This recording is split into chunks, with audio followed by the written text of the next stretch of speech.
वशिष्ठ जैसे ज्ञानी महापुरुष कह रहे हैं कि 6 चीजें मनुष्य के हाथ में नहीं है, ये 6 चीजें विधाता के हाथ में है।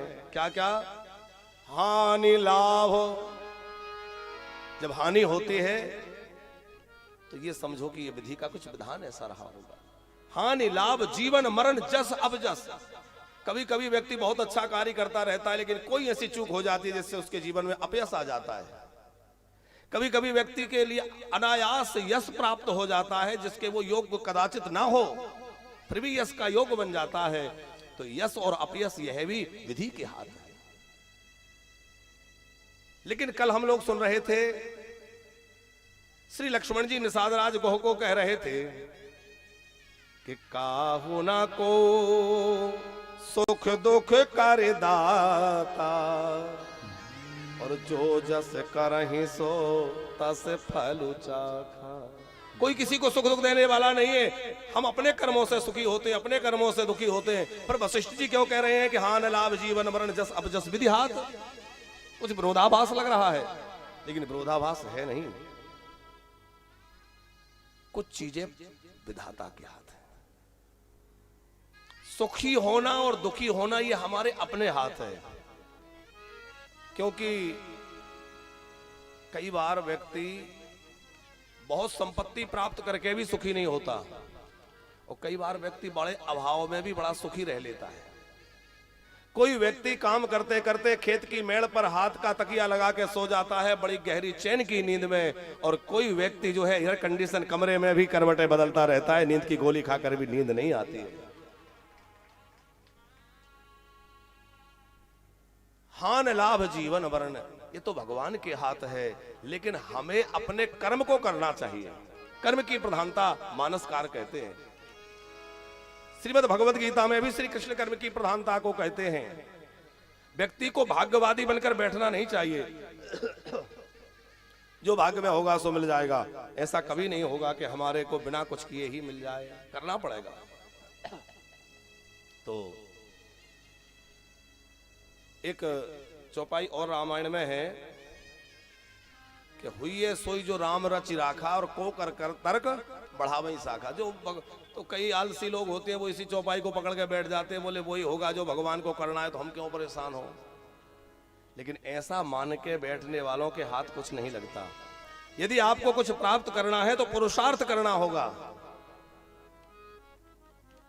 सवेरे जब सो के जगे तो पुरुषार्थ करते भाई ये विचार करें कि मैं जितना परिश्रम करूंगा, पुरुषार्थ करूंगा, उसके अनुरूप मुझे फल मिलेगा। खूब दिन में परिश्रम करें, पुरुषार्थ करें, और रात्रि में जब सोने जाएं, जो काम नहीं बन पाए, चाहते हुए भी परिश्रम करने के बाद भी कोई काम अधूरा रह गया, नहीं बन पाया, तो ये सोच लें कि हुई है सोई जो राम रचि राखा। तो फिर नींद बढ़िया आएगी, बोलिए भगवान जो करेंगे वो होगा, हमें क्या करना है सोच के। लेकिन हम कई बार उल्टा कर देते हैं, सवेरे से उठ के सोच के बैठ गए हुई है सोई जो राम रचि राखा। नहीं, कर्म करना है। लेकिन यहां वशिष्ठ जी का संकेत क्या है? बोले आपके अच्छे कर्म करने के बाद भी यदि हानि हो जाए तो समझें कि हमने तो अपने कर्तव्य में, अपने कर्म में कोई कसर नहीं छोड़ी, फिर भी कोई हानि हुई तो ये प्रबल विधि का विधान होगा। कोई जस अपजस मिल जाए तो ये प्रबल विधि का विधान होगा। देखो जन्मांतर ये संस्कार बहुत दिनों तक चलते हैं, और कई जन्मों के हमारे संस्कार हमारे पीछे लगे हैं। आप देखेंगे कोई बच्चा जन्म लेते ही उसका स्वभाव बड़ा अच्छा है, वो छोटा सा बच्चा है, साल भर का है, 2 साल का है, लेकिन उसका स्वभाव अलग ही लग रहा है। वो संतों को प्रणाम कर रहा है, बार बार मंदिर में जा रहा है, घंटी उठा के बजा रहा है, अभी कुछ जानता नहीं है।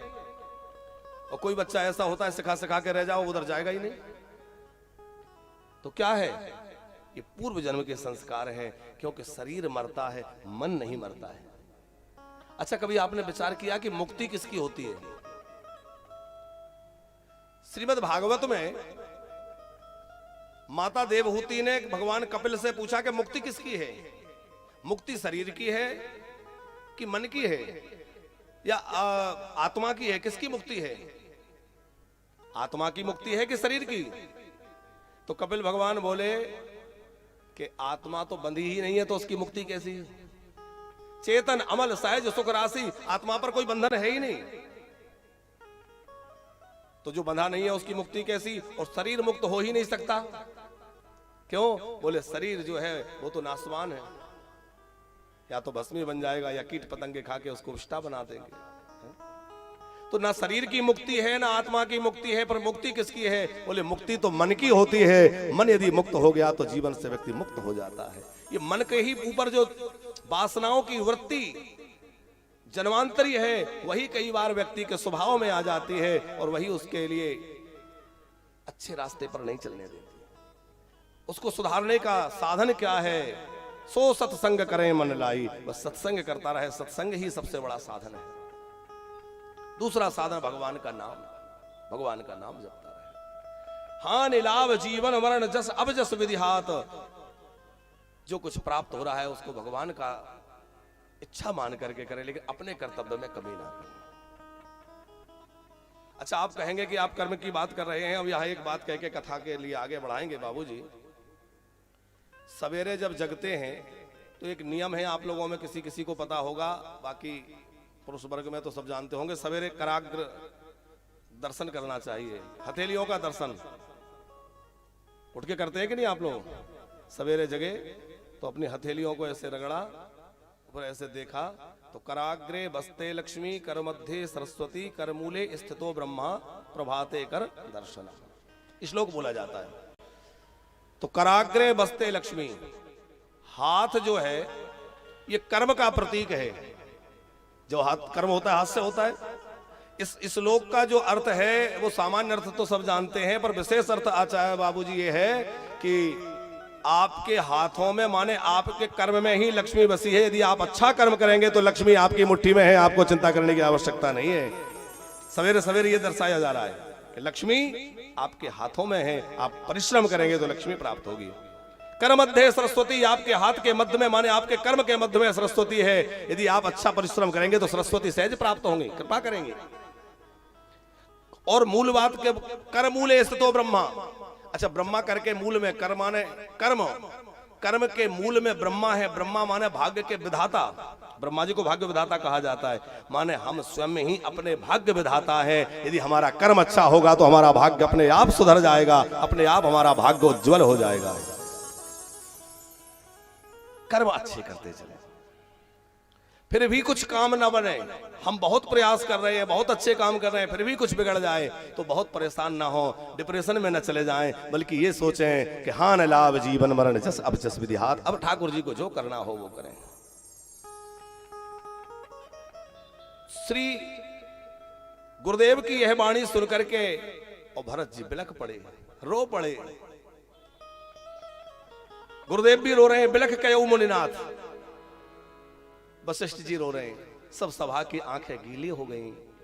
और थोड़ा साहस करते हुए गुरुदेव ने, वशिष्ठ जी ने समझाया, भरत तुम्हारे पूज्य पिता सोचनीय नहीं है, उनके लिए तुम चिंता मत करो। सोचनीय कौन है?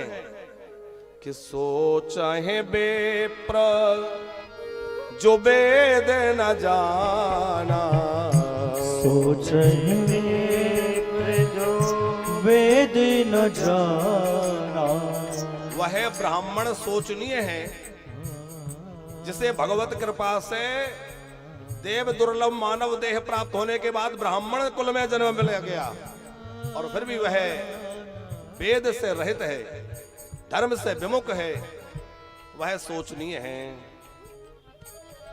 सोचहि नृपति जो वेद, सोचहि नृपति जो नीति न जाना, जेहि न प्रजा प्रिय प्राण समाना, जेना प्रजा प्रिय प्राण समाना।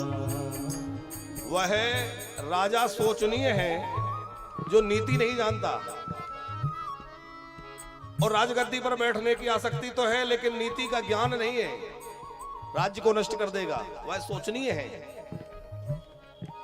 जेहि न प्रजा प्रिय प्राण समाना, वह राजा सोचनीय है जिसके लिए प्रजा की चिंता नहीं है, अपने पोषण में लगा है, अपना घर भरने में लगा है, प्रजा की जिसको परवाह नहीं है, वह सोचनीय है।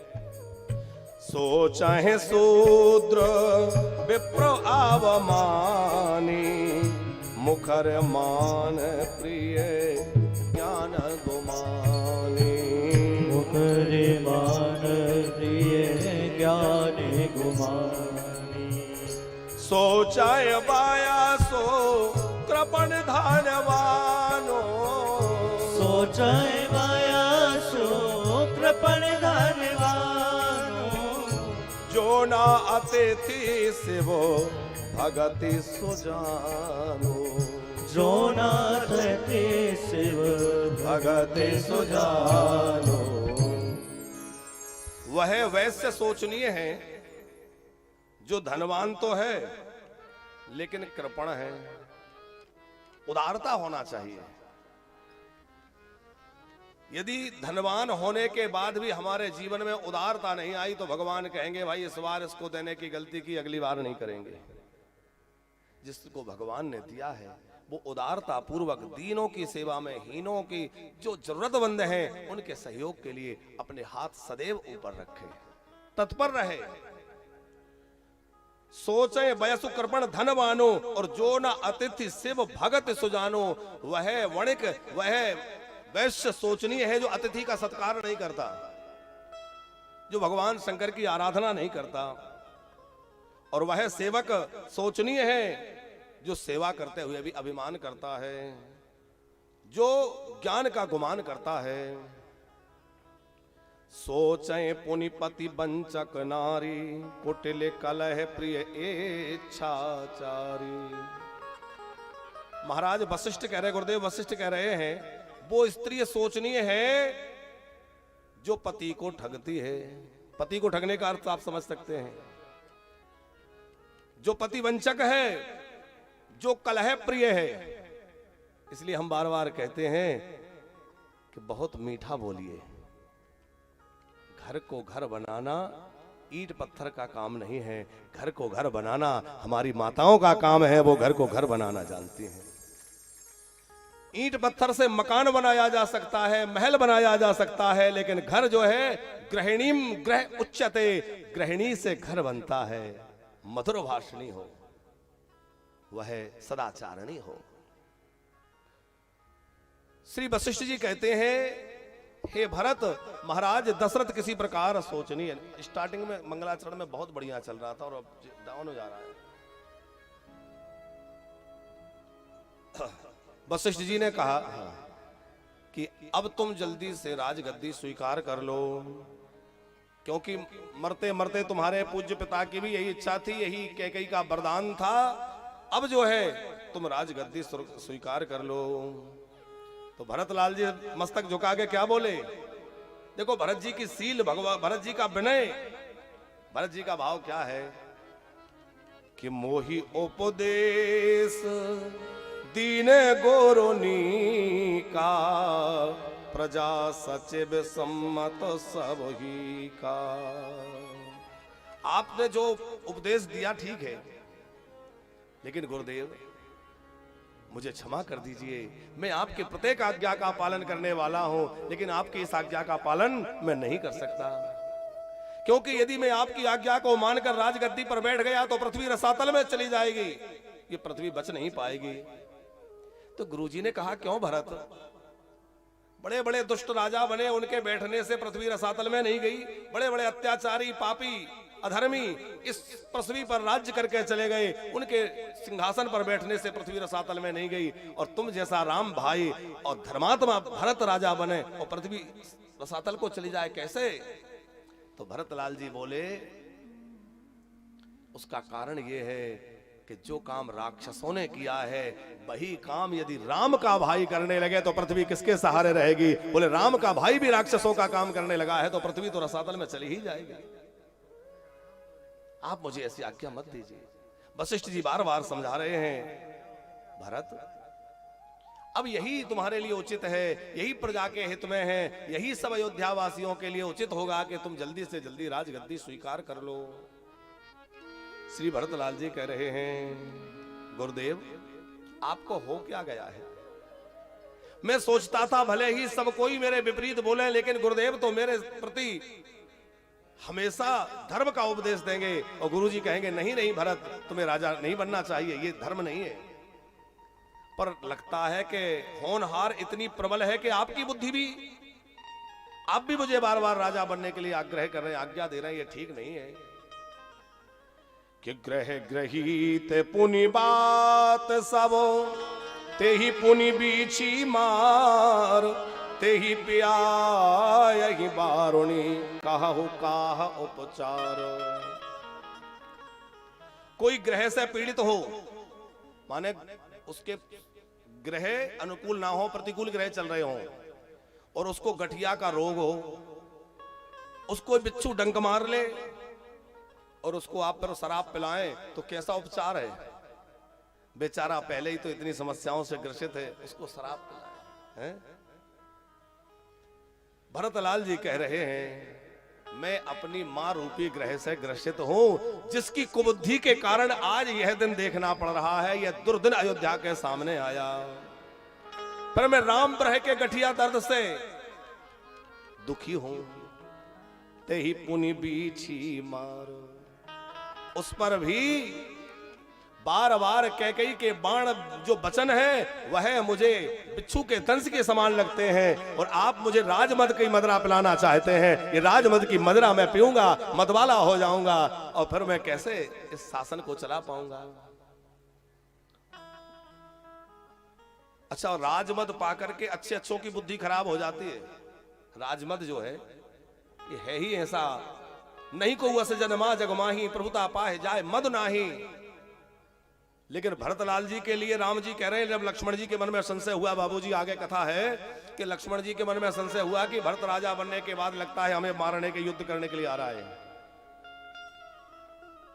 तो वहां श्री राम जी कह रहे हैं, भरत ही होए न राम मद राज मद, भरत ही होए न राज मद, विधि हरि हर पद पाए, और कबहू की काजी सी करी, क्षीर सिंधु बिल गाए।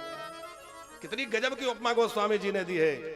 बोले अरे अयोध्या का राज्य तो बहुत छोटा है, ब्रह्मा का आसन मिल जाए, शंकर की उपाधि मिल जाए, तब भी भरत के मन में मद नहीं आ सकता। बोले क्या कभी कांजी, कंजी आप लोग समझते होंगे पुराने समय में, तो उससे क्या, या सीप समझ लीजिए, क्या सीप से कभी समुद्र को उलीचा जा सकता है? सीप जानते हैं ना, रेत में निकलती है, तो सीप से कभी समुद्र को खाली किया जा सकता है? बोले जैसे सीप से समुद्र खाली होना संभव नहीं है, उसी प्रकार कोई भी राजपद भरत की बुद्धि को बिगाड़ दे, ऐसी उसमें सामर्थ्य नहीं है, भरत की बुद्धि को खराब नहीं किया जा सकता। भरत का चरित्र अद्भुत है, दिव्य है। भरत के चरित्र का क्या कहना, भरत का चरित्र विलक्षण है। कल हमने भरत जी के प्रेम की एक बात कही थी, और भरतलाल जी अपने इतने प्रेम को छुपाए रहे कि कोई भरत प्रेम को जान ही ना सका कि भरत के अंदर कितना राम प्रेम है। श्री भरतलाल जी आप जानते हैं, जब छोटे बच्चे थे तो बिना राम जी के इनको नींद नहीं आती। कैकेयी के महल में भरत रहते हैं, लेकिन कैकेयी को नींद नहीं आती, क्योंकि कैकेयी को राम की याद आती है। तो कौशल्या मां अपने लाला को कैकेयी के महल में भेज देती है, और कैकेयी के महल में राम आते हैं तो भरतलाल जी उनके चरणों में जाके खसक के पहुंच जाते हैं और उनके चरणों का स्पर्श करते हैं। लक्ष्मण जी वो तो हमेशा राम जी के पालने में ही सोते थे। कैकेयी के मायके से 4 पालने चारों बच्चों के लिए आए थे जन्म के समय, लेकिन 2 ही पालने भरे रहते थे, तो हमेशा खाली रहते थे। क्यों? बोले लक्ष्मण तब तक रोते रहते जब तक उनको राम जी के पालने में ना पहुंचा दिया जाए, तब तक रोते ही रहते। सुमित्रा जी के 2 बालक, अब दोनों बालक रोने से बंद ना हो, सुमित्रा जी परेशान हो जाए और सुमित्रा जी अपने बालक को ले जाके कौशल्या मैया से कहे, माँ देखो ना ये बहुत रो रहा है। कौशल्या बोली मुझे दे दो, और कौशल्या ने लेकर के जैसे ही अपने लाला के साथ, राम लला के साथ लिटाया, और लक्ष्मण जी पालने में पहुंचे, एकदम रोना बंद, और खसकते खसकते राम जी के चरणों में पहुंच गए, और पालने में लेटे हुए राम के चरणों के अंगूठे को पकड़कर लक्ष्मण जी चूसने लगे और आनंद विभोर हो गए, मुझे मेरा धन मिल गया। पालने में कौशल्या बोली देखो देखो सुमित्रा ये क्या कर रहा है? अरे देखो ये राम लला के चरण के अंगूठे को चूस रहा है। और शत्रुघ्न लाल जी जब तक भरत लाल जी के चरणों में न पहुंच जाएं, हमने उस दिन आपसे शत्रुघ्न जी के प्रेम की चर्चा की थी। ये दासानुदास हैं, ये मौन पात्र हैं, बोलते नहीं हैं, पर इनकी स्थिति बहुत ऊंची है। श्री भरतलाल जी महाराज कह रहे हैं, एक ही आंख यह ही मानो माही, एक ही आँख यही मन माही, प्रातः काल चली आहो प्रभु पाही, प्रातः काल चले प्रातः काल चली आहो प्रभु पाही, प्रातः काल चले प्रभु पाही। एक ही इच्छा है कि अब किसी प्रकार हम लोग वहां चले जहां श्री राम जी हैं। सब मेरी विनती सुनिए और मुझे एक बार मेरे प्रभु के चरणों का दर्शन करने दीजिए। जही सुनी बिना मोगी जानू जानी, सिर बिना मोरी सरदानी, जही सुनी बिना मोगी जानू जानी, सुन बिना जो ही जन जानी, आवई बहोरी राम राजधानी, आओ बहोरी राम राजधानी, आवहु राम बहोरी राजधानी। आओ राम बहोरी राजधानी। भरत जी ने कहा, एक आज्ञा गुरुजी मुझे प्रदान कर दीजिए कि मैं एक बार राम जी जहां है वहां चला जाऊं। एक बार मैं विनय कर लूंगा और मुझे पूरा भरोसा है वो मेरी विनती सुनकर लौट आएंगे, क्योंकि हारत खेल जितावहो मोही, वो हर समय जब हम लोग खेलते थे, भरत जी याद कर रहे हैं, तो खेलते खेलते खेल में यदि मैं बाजी हारने लग जाऊं तो प्रभु श्री राम देख ले कि लक्ष्मण भरत बाजी हार रहा है, तो वो मुझे जिता देते थे और स्वयं हार जाते थे। और अपनी हार होने पर भी राम जी बड़े प्रसन्न होते थे कि मेरा भैया भरत जीत गया, मेरा भैया भरत विजयी हो गया। तो हारत खेल जितावहो मोही, आज मैं खेल हार रहा हूं। आज जब मैं उनके चरणों में प्रार्थना लेकर जाऊंगा, वो लौट आएंगे और मेरे इस भ्रह को दूर करेंगे कि भरत तो बचन सब कहां प्रिय लागे, और राम स्नेह सुधा जनु पागे।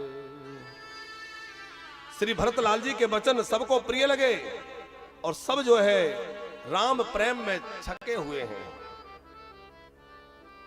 निर्णय हुआ कि राज्य अभिषेक की संपूर्ण सामग्री लेकर के कल ही हम लोग सवेरे ही राम जी के पास प्रस्थान करेंगे।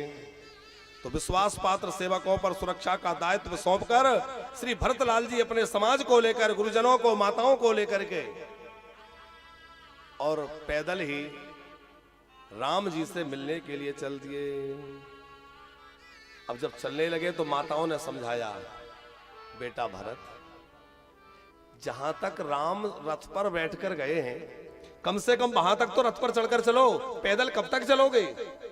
क्योंकि भरत जी के नेत्रों से निरंतर अश्रु प्रवाह हो रहा है, निरंतर आंसू झर रहे हैं, पुलकित हो रहे हैं, राम प्रेम में अत्यंत विगलित हो रहे हैं और बार बार एक ही बात कह रहे हैं, आपुन दारुण दीनता सवाही कहो सिरनाए, देखे बिन रघुनाथ के जिए की जरनी न जा। बिना राम जी को देखे हृदय का दाह शांत नहीं होता। अब जल्दी से वहां चले जहां राम जी हैं। जिए की जरनी। माताओं ने कहा, तात चढ़ा हो रथ बलि महतारी, ओ हहीं प्रिय परवार दुखारी। भरत, यदि तुम रथ पर नहीं चढ़ोगे तो तुम्हारी माताएं, हम लोग भी रथ को स्वीकार नहीं करेंगे, और हम लोग रथ पे नहीं बैठेंगे तो गुरुदेव भी रथ पर नहीं बैठेंगे, सारी प्रजा ही पैदल चलेगी। तो क्या तुम चाहते हो कि तुम्हारे कारण सारी प्रजा को परेशान होना पड़े? हो ही प्रिय परिवार दुखारी, सारा परिवार दुखी होगा, इसलिए रथ को स्वीकार कर लो, रथ पर बैठ जाओ। और भरत जी की बात क्या है? सिर धरो बचन चरण सिरुनाई, रथ चढ़ी चलत भर बहे दो भाई। भरतलाल जी तो ये कह रहे हैं कि मां मैं आपकी आज्ञा मान करके रथ पर बैठ तो जाऊं, ठीक है स्वीकार कर लूंगा आपकी बात, लेकिन मां जहां मेरे प्रभु वन में गए हैं वहां सिर बल जाऊं उचित असमोरा, और सबते सेवक धर्म कठोरा। अरे जहां मेरे प्रभु नंगे पैर चले हों वहां मैं मस्तक के बल जाऊं, ये सेवक का धर्म है। सेवक का धर्म ये कदाचित नहीं है कि स्वामी नीचे और सेवक ऊपर जाए, ये सेवक का धर्म नहीं है। कुछ दूर तक माताओं के आज्ञा मानकर के श्री भरतलाल जी ने रथ स्वीकार किया, लेकिन जैसे ही तमसा पर पहुंचे लोगों ने कहा यहां राम जी ने रात्रि विश्राम की थी। उस स्थान को देखा कि अच्छा यहां इन कुशाओं की सांथरी पर, इन पत्तों की सांथरी पर राम जी सोए थे। भरतलाल जी उस स्थान की प्रदक्षिणा करते हैं, साष्टांग प्रणाम उस स्थान को करते हैं जहां राम जी ने विश्राम किया था, साष्टांग दंडवत कर रहे हैं। पूरी रात्रि भर भरतलाल जी वहां बैठे रहे। अच्छा लोगों को तो लग रहा है वहां कोई नहीं है, लेकिन बाबूजी लोग देख रहे हैं कि वहां कोई है नहीं, सूखी सांथरी जो है सांथरी है, सुनी कोई नहीं है। लेकिन श्री भरतलाल जी देख रहे हैं कि श्री सीताराम जी विराजमान है, और रात्रि भर पंखा जलते रहे। भरतलाल जी रात्रि भर पंखा जलते रहे, रात कब व्यतीत हो गई भरत को पता नहीं चला। सवेरा हो गया, आगे चले हैं, तमसा का नदी को पार किया, आगे निषाद राजगोह को संदेह हुआ, कथा आप लोगों ने सुनी है।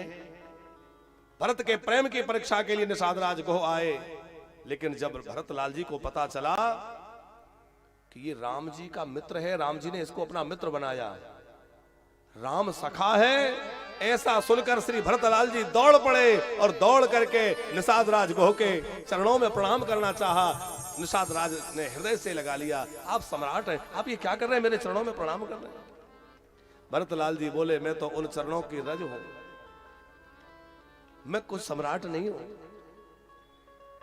भरतलाल जी कह रहे हैं आप मेरे लिए वंदनीय हैं, क्योंकि आप मेरे स्वामी के मित्र हैं, तो स्वामी का मित्र भी स्वामी हुआ, उस नाते आप मेरे लिए पूज्य हैं, श्रेष्ठ हैं, वंदन करना चाहते हैं। राम सखा सुनी शांदानु त्यागा,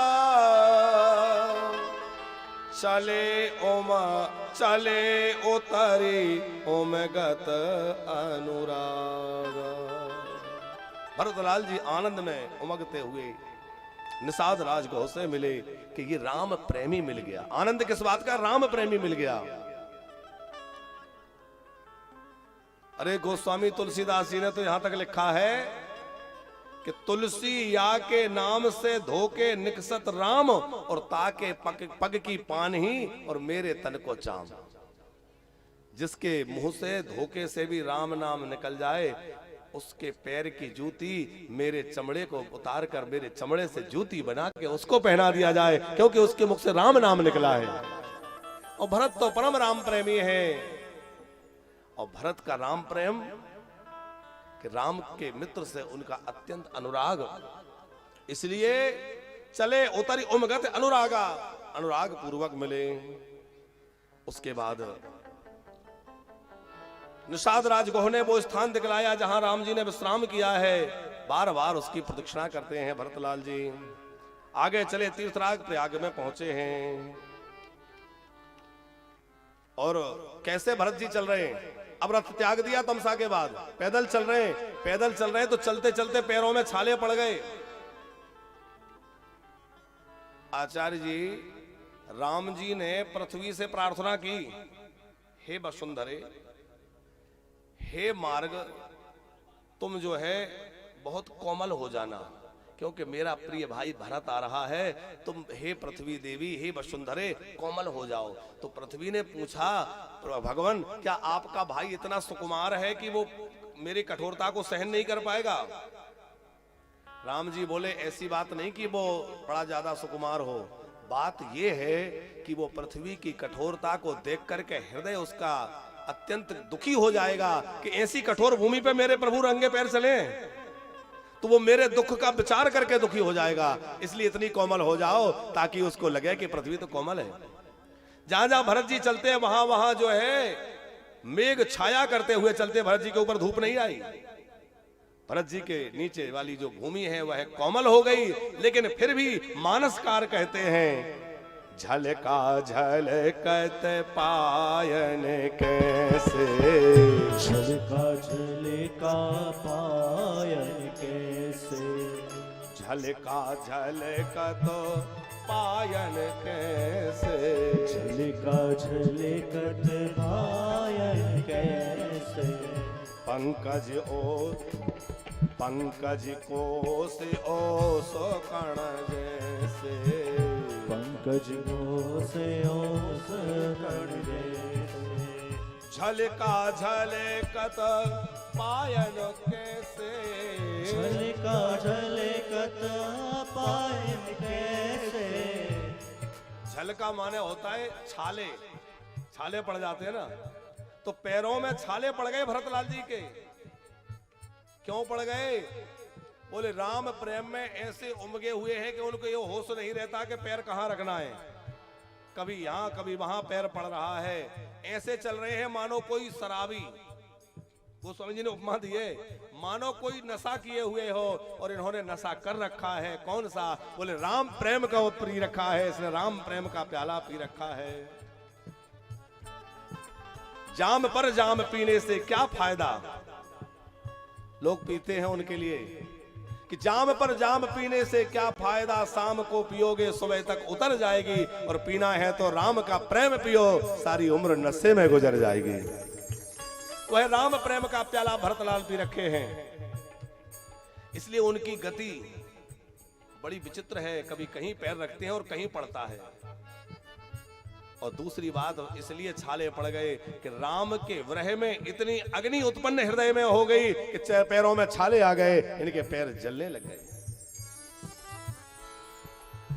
झलका झलकत पायन कैसे, झलका झलकत पायन कैसे, पंकज ओस कोश कण जैसे, पंकज ओस कण कैसे। जैसे कमल की पंखुड़ी पर ओस की बूंद सुशोभित होती है, वैसे ही भरतलाल जी के चरण कमल के तरह हैं। कमल की उपमा क्यों दे रहे हैं? बोले कमल निर्लेप रहता है, कीचड़ में रह के भी कमल कभी जो है कीचड़ से संता नहीं, निर्लेप रहता है। वैसे ही कैकई जैसी माँ के कोख से जन्म लेकर भी भरत निर्लेप है, उनके मन में कोई विकार नहीं है, वह परम राम प्रेमी है। ये गोस्वामी जी का भाव। तो वैसे कमल की पंखुड़ी पर ओस की बूंद सुशोभित हो रही है, वैसे भरत के चरणों में वो छाले दिखाई दे रहे हैं। अहिर भैया